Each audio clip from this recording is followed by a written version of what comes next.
with a team, shall we? The ball game is over, and the Lakers post the victory, and they move into the 8th spot in the Western Conference playoff picture. We don't know how much time we're going to be out, except for the fact that until it feels better.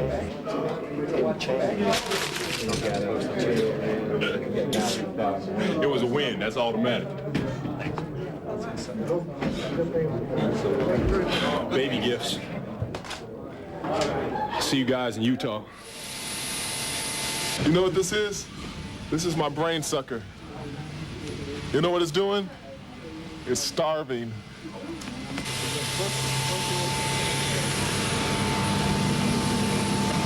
Hold on a second, Vlade. We're going to continue our trip to Utah. Joining us one more time. Thank you, Gary. Nice to be here. Listen, you know what? I know a lot of people in this town have been talking about lottery, things of this nature. You have to be pleasantly surprised and very pleased, although you probably know a lot more about your team than anybody else in town, but you have to be pleased with this ball club. I'm not going to say surprised, but pleased is a better word, I believe, because we do have some very fine players, even though we have had a lot of adversity here this year. But we also got a real fine player back in Vlade. So I think his addition back to our team gives us a more solid inside play. It gives us a true player at that position in there. And all of a sudden now, with all these other people not around, I think people are not looking over their shoulder. If I don't play well now, I'm going to get out of here, out of this game. So I think the roles are a lot better developed and defined. And also our coaching staff has not let these players quit, and that's a real plus for them. And, of course, the experts, my fellow colleagues in the media, we may be all wet on this one, huh? A lot of folks are thinking this team's going to be a lottery team. I don't think it is going to be a lottery team myself. You know, we've had 4 nice wins in a row. We're on a tough road trip here, but this team really looks relaxed right now. They're playing with great confidence, and I think when you win ball games, when people don't give you much of a chance, and obviously it's going to build confidence for future games. But this team wants to make the playoff, Gary. They do not want to be in the lottery, period. But if we would get in the lottery, obviously it'd be a team with a winning record probably that would be in a lot better position, a team with a losing record that's going to make the playoff, as there are going to be over in the East. All right, well, tell you what, we're going to continue on, of course, with the Lakers tonight. As a matter of fact,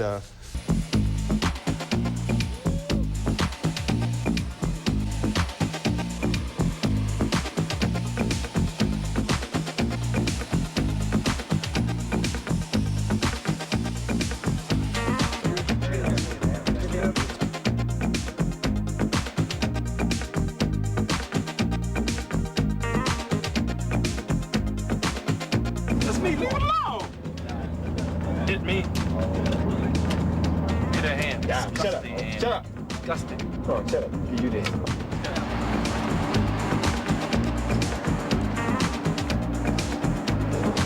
It's too early for that, man. It's too late for that. It's 2:45 in the morning, Utah Jazz time. Come a long way, but we're gonna get them.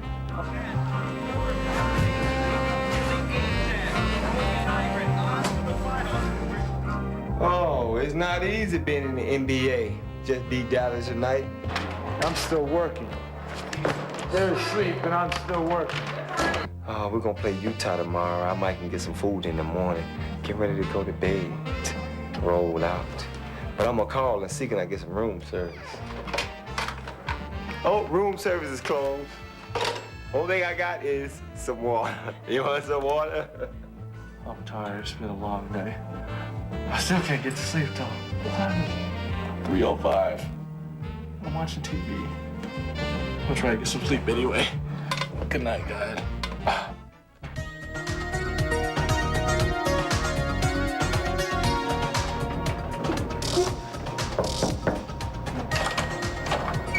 Good afternoon, Hey. Mr. Green. Room service. All right. Come on in. Come on in. Sleep, eat, go back to sleep, get on a bus, look at your crazy teammates again. And before you know it, all the time, you're losing money somewhere. You gotta pay the piper right here. Hold on, man. That costs too much. What's up here? That's room service. Yeah, you got a point. That is room service. That's right. It's not mama's cooking. Just waiting in line. Guys like Byron Scott who run up a huge bill, takes hours to pay for it.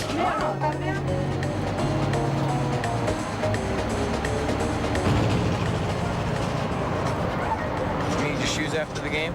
Sure do. mic on? Yeah, Mike's there.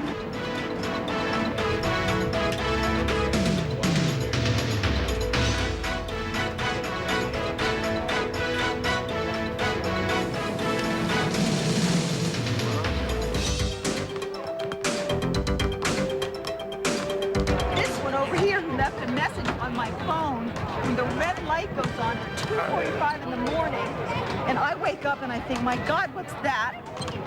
And guess what the message is? Wakes me up to tell me not to call her. I did not wake you up. I told him just turn on the light.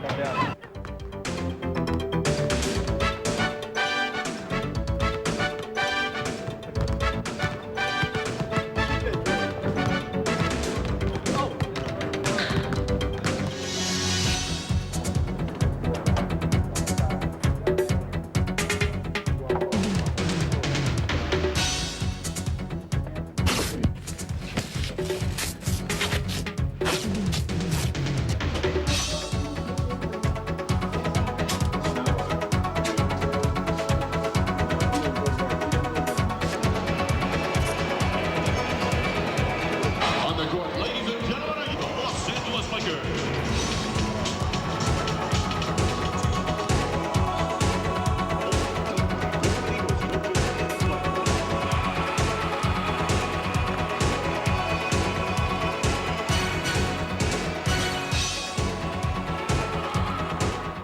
Jerry West, you know as well as I do that being on the road, as a member of the media, number one, is tough enough, but as a ball player, that is a tough grind, and then to go into Utah and beat somebody like that. You can imagine how difficult it used to be. Today, the players really have it made. You know, with most teams chartering planes now after the game in Los Angeles to get up there at a reasonable hour, and you're there, and by the time you get there, you really, truly are ready to go to sleep. And then, of course, after the game, you're back here in Los Angeles at 12 o'clock. So it's made travel a lot easier, and I think one of the real pluses we've enjoyed over the last few years. Oh, I'll be darned. I'll tell you what, I want us to look at that game again, the Utah game, and help me look at this game a little bit. You got some great play from Terry Teagle, from Sedell 3. This team just really arose for the occasion, didn't they? Well, I think in any situation, you know, when you're a little bit undermanned, I think teams, particularly good teams like Utah, and they're tough to beat. I think they've got the greatest home court advantage in the league. And obviously, when you go into a place like that, maybe there's a tendency for them to not look at you the same way when you have some more marquee names out there, as most people are used to seeing with the Lakers. But again, you have to be really pleased with this team. They're competing at a very high level. We're shooting the ball maybe as well as we shot it all year long, and I think that's the reason why we're scoring more points and, frankly, more exciting to watch. All right, hang in here. Lakers tonight, certain games throughout the season. The Utah game, I think if you look back on, if you have any measure of success, you might point to that game, huh? Well, it's really an important game for you because, you know, all of a sudden, here's a team that looked like it's going to road and lose to a team that is almost invincible in their home court. They beat Portland up there, I think, the last time by 23 points, very convincingly. Portland couldn't score. And at the end of the ball game, we looked like we were the team in charge and not them. And that's a very positive thing, not only for the, I think, for the players and the coaches, but I think the fans all of a sudden start to get interested again. They say, you know, my goodness, the Lakers are not dead yet. Yeah. And it creates a lot more interest, no question. Sure does. You know, I think everyone, with the exception of my guest tonight, was in a state of shock when the Lakers beat the Jazz on Friday. So let's carry them home.